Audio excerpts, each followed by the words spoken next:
ইসলামের ইতিহাসে এমন এক বীর যার তরবারির আঘাতে কেঁপেছে যুদ্ধক্ষেত্র আর যার ন্যায় বিচারে কেঁপেছে জুলুমকারীরা। হজরত আলী ইবনে আবি তালিব, আনুমানিক ৬০০ থেকে ২৭ জানুয়ারি ৬৬১ খ্রিস্টাব্দ।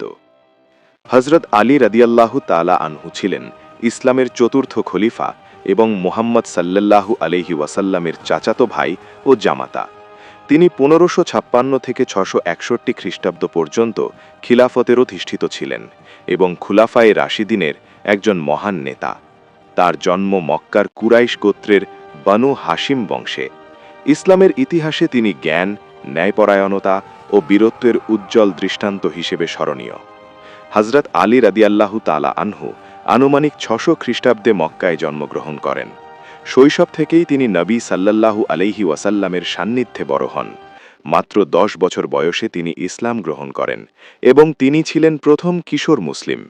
ইসলামের প্রাথমিক কঠিন সময়ে তিনি অকুতভয়ভাবে সত্যের পক্ষে দাঁড়িয়েছিলেন।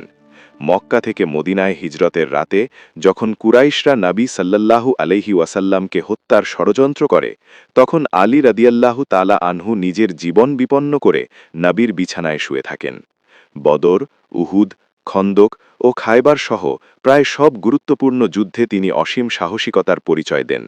বিশেষ করে খায়বারের যুদ্ধে তার বীরত্ব ইতিহাসে চিরস্মরণীয়। হজরত আলী রাদিয়াল্লাহু তাআলা আনহু নবী সাল্লাল্লাহু আলাইহি ওয়াসাল্লামের কন্যা ফাতিমা রাদিয়াল্লাহু তাআলা আনহার সাথে বিবাহ বন্ধনে আবদ্ধ হন।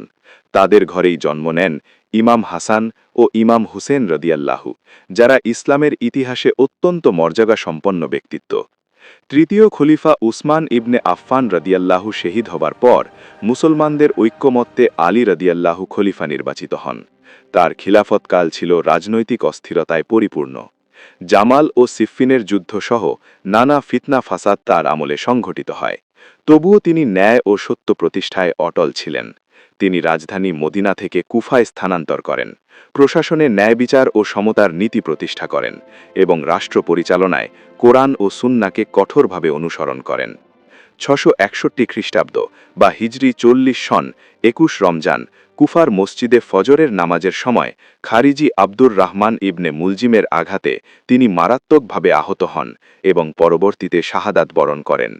তার ইন্তেকালের মাধ্যমে খুলাফায়ে রাশিদিন যুগের সমাপ্তি ঘটে।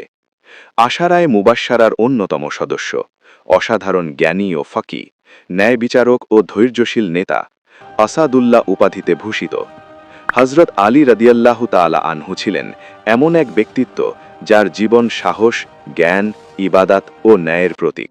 তিনি যেদিন খলিফা নির্বাচিত হন সেদিনও ছিলেন উত্তম, আর যেদিন শাহাদাত বরণ করেন সেদিনও ছিলেন হকের উপর অবিচল।